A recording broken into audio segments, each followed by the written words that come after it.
waxaan halkan ku bilaabayaa oo aan tacsi u dirayaa eheladii iyo qoyskii uu ka geeriyooday generaalkii taariikhdiisa iyo sharaftiisa halkan lagu sheegay. waxaan leeyahay ilaahay sabri iyo iimaan ha idinka siiyo. waxaan si gaara ugu tacsiyeynayaa carruurtii uu ka tegey maxamed iyo mulki iyo xamdi, aamina, cabdilcasiis iyo sahra iyo dhammaan eheladiisa. waan idinkaga tacsiyeynayaa, waxaan idinkaga mahad celinayaa inaad la qaybsateen qaranka. waan ogahay inuu habeenno badan idinka maqnaa, bilo badan idinka maqnaa, uu idinka soo daahi jiray isagoo difaacaya dalkiisa iyo qarankiisa.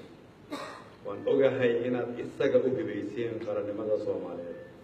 waan idinla xanuunsanaynaa in aan halkan idinkugu nimaadno, waan idin mahad celinno, waan idin tusano dareenkeenna. waa inta ugu yar oo aad qaranka xaqa ugu leedihiin. intaas ka sokow waxaa xusid mudan in taariikhda halkan laga sheegay ay tilmaamaysay qof Soomaaliyeed oo qarankiisa u soo halgamay, ku soo bixiyey naftiisa,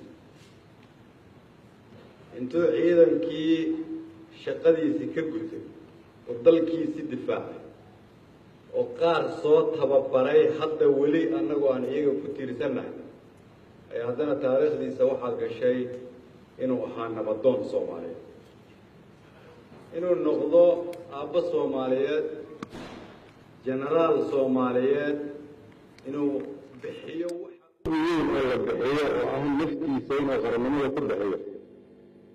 generaal cusmaan sheekh cali intay ku yaraatay allah u naxariistee ayuu wuxuu isiri maxaa kaleed noqon kartaa, markaasuu wuxuu noqday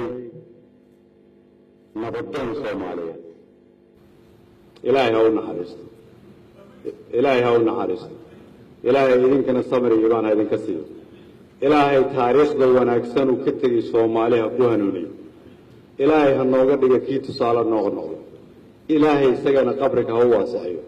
ilaahay waxaan ka rajaynayaa ummadda Soomaaliyeed inuu ku hago dal fiican, inuu caloosheenna isku furo, qalbigeenna isku hagaajiyo, ummadda Soomaaliyeed uu ka dhigo ummad isjecel, dalkeennana uu ka dhigo dalka dunida ugu wanaagsan. wassalaamu calaykum waraxmatullahi wabarakaatu.